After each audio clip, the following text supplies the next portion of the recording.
Gotta be honest with you guys, we thought we'd have launched by now. If you're new to the channel and you don't know who we are, my name's Sean, and at SellerSmart, we're trying to build a one-stop shop for Amazon sellers. We were due to release a software quite a few months ago now, and we just kept running into so many hurdles that you can expect when you're developing a software, but even when you're planning for it, it still catches you off guard with how long things actually take when you're trying to build a business. I wanted to come on and talk to you kind of transparently and just show you who we are and what we're doing. I'm hoping you really enjoy it and you come along for the journey. Do let us know in the comments if you like this kind of content and you want to see more. I can make this into a weekly series, but let me just jump straight into the whole point of the video. My business partners and I, Reese and Cal, look how handsome they are. We are Amazon FBA sellers, and we've made some money, we've lost some money, and we ran into all the standard problems that Amazon FBA sellers make, and we honestly thought that we could do a better job.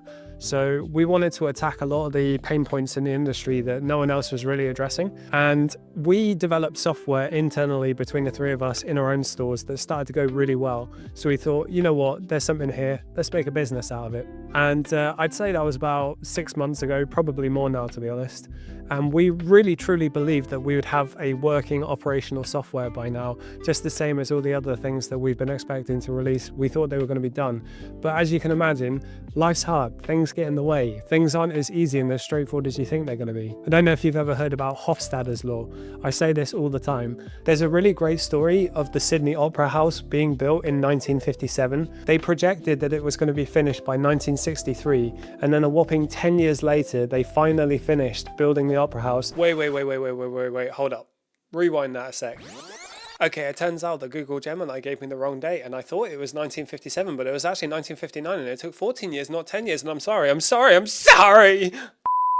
Are whopping 15 times more expensive than they originally thought. So it just goes to show that no matter what stage in life you're in, that Hofstadter's Law is here for everyone, and you have to be realistic with what you can achieve in a certain timescale. There's a quote that I hear all the time that I absolutely love. People massively overestimate what they can achieve in a month, but massively underestimate what they can achieve in 10 years. And we're very much experiencing that ourselves at SellerSmart right now. So we started off building our software, hosting it on Discord. And whilst it was a great idea, we liked the interface, we got people beta testing it and it was working quite well, we ran into so many limitations on Discord that just completely shafted our plans.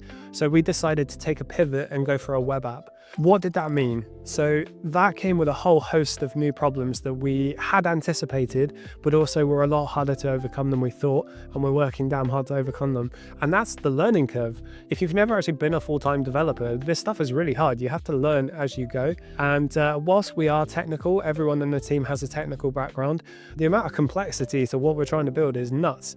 And we know we have very unique USPs that no one else is doing. So you can't really just cheat and use an AI tool to build something for you because no one else has really built what we're trying to build. So yeah, it's been interesting. It's been super fun, but it's been hard. I'll tell you what our original plans were as well. We've got so busy with SellerSmart that there was just no time to really work on our original Amazon FBA businesses.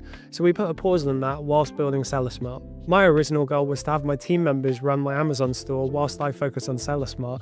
But any business owner will tell you, the second you take your hands fully off the reins, things start to fall apart. We are humans at the end of the day. Whilst micromanaging is not okay, not being actively involved in a business, it's kind of challenging to make sure it's successful that way. So I had to let team members go and just focus on SellerSmart. And the rest of the guys have done the same. We've all been 100% focused on SellerSmart, and we're genuinely passionate about building a community where we are trying to grow our business alongside our community members. We're not trying to be fake gurus out here selling you a dream that we haven't even achieved ourselves yet. We're genuinely still working hard, still grafting. To be quite honest with you, we're trying to build software that makes our businesses more successful. That's what we're trying to achieve, and we're pretty positive that that's coming. It's just taking longer than we thought. So, as you can imagine, us setting aside our original Amazon FBA stores to build this software has come with its complexities and its stresses. We've massively reduced our incomes and have been working for a long time without getting paid, which, as you can imagine, comes with financial pressure. We all have bills to pay. Every single one of us in the team is thinking about kids in the near future. It's very challenging, and I want to say this first because a lot of people in the Amazon FBA space are very young guys. So whilst you're, below 30, not thinking about kids or anything, it's a really good time for you to attack chasing your dream and build a business. When you get past 30 and start to take on more responsibilities, it gets a lot trickier. And then I can imagine when you already have kids, it's even tougher. So you really have to utilize your youth while you still have it.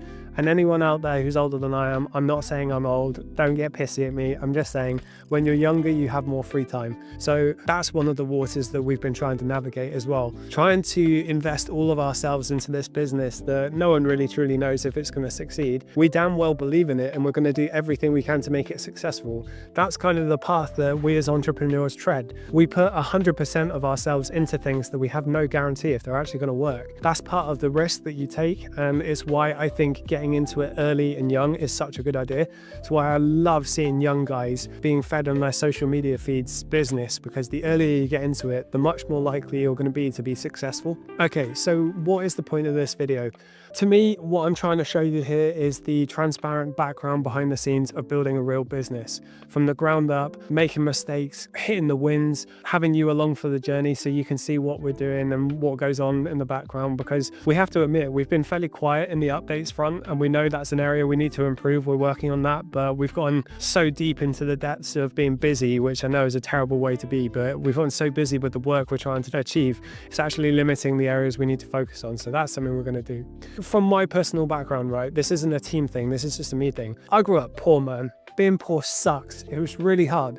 The biggest stress I had in my household growing up was always financial. And I was able to land a good career job. I was able to do everything right, work that 9 till 5. It went tits up. I got made redundant. So did 18,000 other people doing what I do. And it just really showed me that in today's world, you are really not safe in anything you do. And there's a quote by Jim Carrey, just paraphrasing, but so many people live in quiet desperation, taking the safe route that doesn't even pan out in the end. You end up getting made redundant, getting sacked, and you set aside your dreams to pursue something you didn't even want to pursue because it was safe, and it didn't work out anyway. So what we are trying to do as a community, for people who are keen to grow a business and get into Amazon FBA or e-commerce, we're trying to build a community where we're right there in the trenches growing with you. Being poor sucks, and if there's something that we as a team can do collectively that will be super fulfilling in our lives, it's helping people escape that poverty trap. It's rough. I don't like it. As you can imagine, no one likes being poor, I know.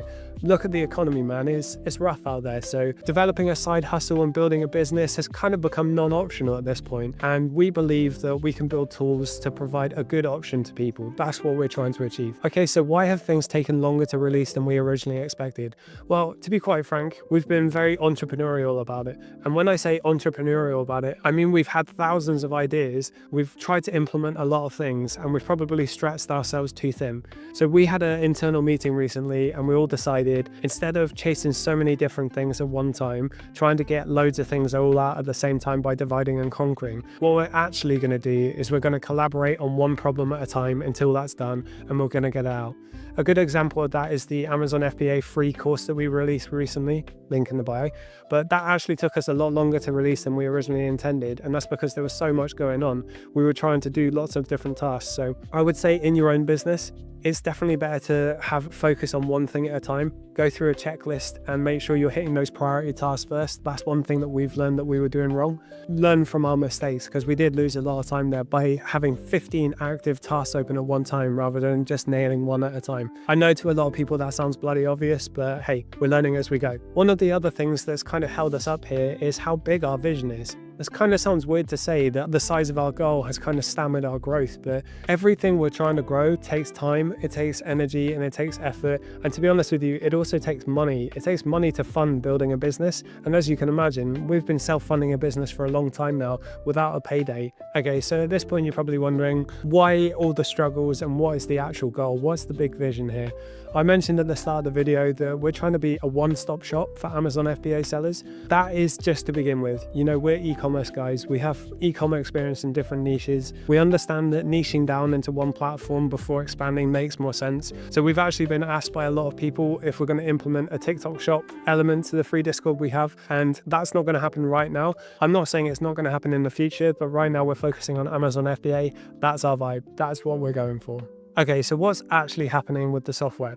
Well, we had a beta release of the Discord level stuff, which obviously we've discontinued because we're working on the web app. So the alpha version that's going to be in a closed group, that's coming out very soon. The purpose of our web application is to make it much easier for you to source and find stock. That's our ultimate goal. We want to speed up the process of sourcing whilst removing the saturation that you often find with Amazon. Doing public leads doesn't work in my opinion, and we really are focusing on building a tool that allows you to find your own shit. There's loads of features and functionality that we've added into the web app. I'm not going to say what those are in this video because I want it to be a surprise for when we drop it, but we're going to be releasing it to the closed alpha phase so we can get feedback from our community members, particularly the most active people in the community. As you can imagine, when you're trying to grow a community, the people in there who are active, you really want to look after. So as a thank you to those members, if you're watching this, thank you guys. We're going to be giving you access to the closed alpha, and it's going to be free to use while it's in development. If you're interested in getting involved, let us know. But as I say, just bear in mind it's in the alpha phase. We're still going to be developing it. We've actually got really exciting things coming to the community soon, which no one else is doing. But again, stay tuned for that because I'm not going to say anything in this video. Okay, so what's happening with our Amazon FBA businesses? Are we going to keep being sellers? The short answer to that is, hell yeah, selling on the platform is awesome. Amazon has so many problems, don't get me wrong. But if you do e-commerce in general and you go to any business model, if you do business in general, I'm connected to so many different models just because I like to see what's happening in the space. No one has it easy. So yeah, we've put a pause on our Amazon stores whilst we develop Seller Smart, but hell yeah, we're going to keep selling on the platform. We're going to be testing the absolute crap out of our own software to make sure it works for the community members. We can't exactly do that without using it. So yeah, we're going to keep selling on Amazon. It's just paused right now whilst we release stuff. We actually had this debate in the community as well. It's come up a few times. There's a couple of ways of looking at it, right? We have a prep center. Some people think it's a conflict of interest to have a prep center and sell on the platform. And we have the other side of the coin where people are less likely to listen to you if you're not actively participating in the business model you're teaching. And to be honest, I completely agree with that. I'll give you a good example. Inez in our community made the point that the game changes so fast. If you're not staying active in selling in the platform, what you knew a year ago is not going to be true now. So true. You have to be active to know what's going on. And particularly in our position, I said this, we're not trying to be fake gurus here. We're not trying to tell you that we're super successful, come and learn from us. We are sellers trying to grow with you. That is what we're trying to do. In order to do that, we need to keep our businesses going. But let's focus on Seller Smart first. When that's out, we'll get the game going again. All right, let's talk a little bit about the personal life impacts of building the business from our perspective, what we like to do as a positive to make sure that we're constantly pushing ourselves forward in the right direction. So as you can imagine, we all have partners, we all work very hard, and there is an element where that gets tricky with your personal life. What we are trying to do, and I don't know how valuable this is going to be to many people watching this, but if you are a very driven person, very entrepreneurial, and you put a lot of hours in the day, what seems to be working for my relationship and others in the team is to make sure you dedicate time for your partner on a weekly basis. So my partner and I will have one date every week. We do that for ourselves just to make sure that we're never just all work and no play. Quite an odd one as well, but a lot of people will find this weird, that my partner and I do a weekly meeting, like a business meeting, where we discuss our relationship, the house, the business, our ambitions, our goals. We do that every Sunday, and what we've both found is that keeps us so aligned with what we're trying to accomplish. And when things tend to get a bit tough and things take longer than you expect, it's a really good idea to keep pushing you forward. One thing that I've actually said in some of our short form content that I can't stress enough is how important networking is. You are never going to grow as a person if you don't open your mind to ideas outside of your own brain, and networking in communities is super, super valuable. I've had tons of business meetings this week from people from outside other niches just to get their perspective on where they're at, what they're doing, what they did well in their business, what went wrong. Had a really good chat recently to a software company owner who had to actually close the software just because of the issues they faced, and it was a really transparent, lovely conversation. He was very informative and gave us really good advice, and that's the kind of thing you just can't get unless you speak to people or you live through it yourself. Obviously, I'd rather live through someone else's experience so I don't have to get to a point where anything gets closed down on our side. So if I can give you any major advice, it's network, man. It's totally worth it. It's worth every second. Even if you're kind of introverted, get into the habit of doing it, and I promise, well, at least for us, it's been super valuable to network. So if you're wondering what your routine should be in your own business and you want to know what we're doing in ours, it's kind of varied. Everyone in the team has a different sleeping pattern, but Reese and I tend to be early birds. Cow is more of a night owl. Two bird analogies for sleeping there, quite weird. But yeah, we tend to wake up early. I'm someone who likes to start working straight away. I'm my most productive when I start working straight away. We'll have lives. We're all actively trying to get each other to go back to the gym because we've all lost muscle since building businesses. I love protein. And we want to show that you can build an empire whilst building a good physique and being healthy mentally and physically as well. So we all go to the gym. I've got to be honest with you, the last few months, we've been working until late. I find myself still working on my desk past 11 p.m. a lot of times. And I actually would suggest that to a lot of people watching this, that's not so productive. If you're starting work at 6 or 7 a.m. and you're still working I still work sometimes until 12 or 1 a.m., 12 p.m. to 1 a.m., you are not going to be productive. You're going to be tired. You're going to be doing really low quality work. And I think really successful people out there would actually tell you that they get far more done in an 8 to 12 hour day rather than working 15, 16, 17 hours a day and working tired and making silly decisions. I don't know if you guys have ever noticed this, but like literally every purchase decision I made in Amazon, when I was past 10 p.m. and yawning, I would wake up the next day and I was like, the heck is this? Why did I buy this? It's kind of the same with no matter what business you do. It's you just wake up the next day and you think, why did I actually stay awake? It was unnecessary. I should have just got a good night's sleep, come back to it the next day. Yeah, that's what we're trying to do. The last couple of weeks, we've been taking our foot off the gas a little bit, focusing on the priority work and trying to get better sleep. If you're interested, we've added a Strava club into the Discord community as a way to engage people to remain healthy. I use a Garmin watch to track my sleep, and my sleep is trash, it's terrible. So I'm really working hard on improving that. I know I'm kind of talking to the choir here, but for me, anytime my sleep is 80% and above, I have such a bad day the day ahead. So yeah, sleeping is very important. Getting your good quality sleep is very important. All right, so let's talk about internal disagreements and how we handle navigating the fact that we're different people with different ideas. How do you manage that in a team? Well, according to ChatGPT, some days were Coldplay, other days were Nickelback. Deep. That's real deep, man. But yeah, I mean, we're three testosterone-fueled men working together, working hard, sleepless nights, financial pressure. You can imagine it's not always sunshine and rainbows. You're going to have disagreements when you're working in a team, and that's totally okay. Finding people that you can have healthy disagreements with, both in professional and romantic relationships, is so important. Reese and I particularly, we can drive each other crazy and we can disagree on everything. But man, if I can trust on anyone to give me honest feedback about anything, it's that boy. And I know it's the same vice versa. So when it comes to navigating internal disagreements, you have to be able to be honest with your colleagues without feeling personally attacked. And you have to be able to keep your mind open to the fact that your ideas aren't the only way to go. Other people have good ideas, especially when you've got good, strong career backgrounds and you all have different experience from your own jobs. There is so much to learn from each other. And I think approaching everything with an A/B test mindset, no one really knows the right way to do anything until you test it for yourself. Obviously, there's more successful people out there who are very good and, they've learned their own lessons, but you get what I'm trying to say. There's no point going into every conversation militantly knowing that your decision is right because you don't know.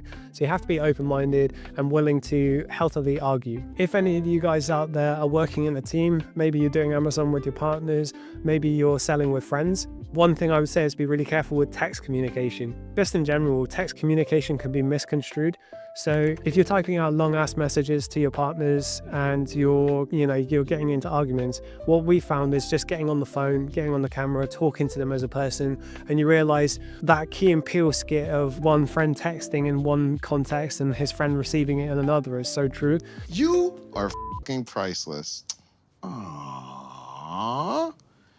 You're the one who's fucking priceless? You really do have to talk to people in real life or over the phone to get the message that you're trying to convey across. I don't think that's easy to do with text communication, particularly with humans in general, because we get tired, we get frustrated, we might be coming across in a way that we're not intending to come across. So yeah, if you find yourself rubbing heads with your partner in the Amazon game, then I would suggest just talking to them rather than typing. I think one thing that helps us whenever we're discussing what our plans actually are is that we're all very much aligned with what we're trying to build. None of us are after fast cash. We're genuinely aiming to build a good community first and then financial success later. And we all have a very long-term vision, so long-term gratification in mind. You can make really fast financial gains in this world with the way the internet is right now and the way commerce is done online. But I think going into it thinking, man, I haven't made 10,000 in a month already, I'm a failure. I think that's a bad way to look at it. whilst people do make money fast, you should have a long-term vision in mind and don't worry if you haven't hit that yet. Okay, so how are we organizing our workday? Well, if any of you have worked in any career environments, office jobs, every business around the world these days uses agile business methodology and uses Kanban boards to track their work. There's a good reason for that, and that's because it works. So what we do is we have Airtable and we have a Kanban board on Airtable. We've got to do, in progress, issues, completed. We dump all of our ideas and everything we've got to do into do. We move it to in progress when we're working on it.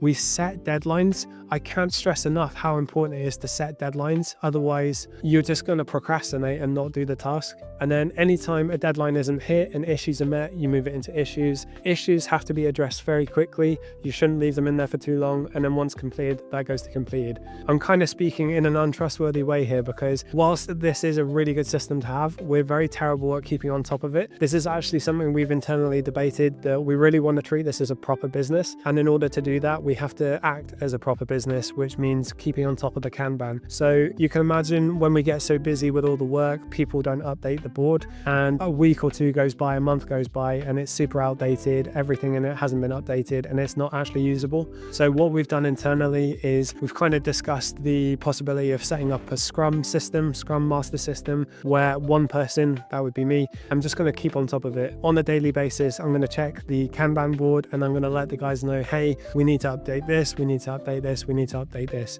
So I haven't actually started that yet. We're going to be starting that next week, and I'm going to be setting reminders in my calendar to keep on top of it. That's another good tip. If you're trying to get into a habit of doing something that you're not yet, put Google Calendar reminders on, put alarms on your phone. Just do everything you can so that in that first 2 to 3 weeks, it becomes a habit. And yeah, really good way to organize your workday. And you can definitely do this in your business as well. You can set time for sourcing, time for admin, time for reimbursements, time for education and learning, and you can keep track of that in a Kanban. A lot of people use Notion because it's free. We use Airtable because we already have an Airtable database for our Amazon FBA businesses. My partner and I use Microsoft Planner because we have an M365 subscription. That was our professional background. There's loads of different ways you can do Kanbaning, and yeah, I would very much recommend giving it a go because it does help you be more efficient and get more done. It definitely helps you focus on the priority tasks rather than the kind of menial busy work that we all get distracted by in business. Okay, so what things have gone wrong for us that could go wrong for you?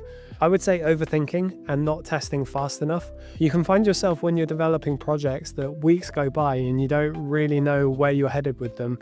And if you're not testing things quick enough, it can kind of fizzle out and you can lose your motivation with it. So one thing I would be careful about when you're building your business is overthinking. A lot of people do this in the start of selling on Amazon, where they spend so much time learning and not any time actually trying it that they never actually pursue the business model. That's why in a previous video I've said spend 2 to 4 hours learning how sourcing works and then just test products. You are going to make mistakes, but that's okay. And it's the same for building a business at any level you're at. Try not to overthink it. What I've seen, and I've watched many podcasts, read many books, is that the people in this world who are super successful, those are the ones who get an idea, discuss it with the team and implement. There's no time wasting. If you can implement stuff within 24 hours, you are going to be faster than someone else who takes months to do it. Another one is getting sidetracked. So I mentioned earlier in the video that when you have so many ideas as an entrepreneur, you're going to spread yourself super thin. So for you guys, that might be trying to pursue eBay at the same time as checking out dropshipping at the same time as doing Amazon. I don't know anyone who's done that before, but yeah, you'll hear people say focus on one thing and become really good at that thing. That's where shiny object and getting sidetracked can kind of hinder you a bit. So another thing that people can get caught up on is getting sidetracked. I mentioned earlier that if you've ever read the book Traction, they talk really well about how to design your business so that you're constantly working on the biggest rocks, you're constantly working on the biggest tasks that are actually going to progress your business forward. It is very easy to get super busy in a business because there is so much admin that you have to do that you end up constantly working in the business rather than on the business, and that's something we're trying to be very careful of. We don't want to get distracted by busy work when we need to be focused on the things that are actually going to push us forward. And to us, that's getting our products out to you guys so that you can use them and grow the business. That's the only way we're going to grow as a business. Think about this from a financial standpoint. If we're not making any money, we can't expand our team and grow. We can't invest into the company to grow it if we're not actually making money. And getting sidetracked by different tasks, that's going to hold you up actually pushing the needle forward. So what does pushing the needle forward mean? To everyone, that's different. To us, that means focusing on the priority tasks of getting our paid services out, getting our free services out, giving as much value for free to our community as possible that they would want to invest in our services when we've released them. That's what it means to us to push the needle forward. For you as a seller, that could be refining your skills and getting really good at sourcing. That could be outreach to suppliers if you're doing wholesale. That could be growing and scaling your team by getting a VA. It could be building SOPs. Having SOPs in your business can really help streamline the processes. That sounds like an AI line, but it's true. If you're just winging it every day and you don't have a process in place, you can't scale your team because you can't exactly give someone else your brain. You have to get these things written down. So whatever moving the needle forward is for you, so it's really important to figure out what is moving the needle forward to you. Alright, so we've actually been asked, what does Seller Smart actually do other than the free community? What is it we're actually trying to achieve? So when I started the Amazon game, I was trying to travel whilst doing it. I relied on cook groups and lead providing services to get all of my deals rather than actually learning sourcing. And guess what? They almost always tanked. They almost never went well, and it's just because it was too saturated. So that was the first problem that we're trying to solve. We're really trying to work on getting rid of that saturation issue that every seller faces. It's super frustrating to find good leads, only for morons to come on and brick it. And we believe if you have software that helps you find leads that no one else can find, you can manufacture your margin in a way that no one else is doing, that's really going to overcome that problem in this business model. So that was our priority one goal. That's what we're trying to achieve there. We also noticed the more people that we talk to, the more people we realize don't do anything when it comes to replanning. I think this is so true for business owners in general. So many people are constantly chasing that next product. They're not focusing on the good ones that they have that they can replan. You are not going to scale and grow a good business unless you're actively working on your replans. So that's something we're really looking forward to helping our community members improve in their businesses, is having a great replan system.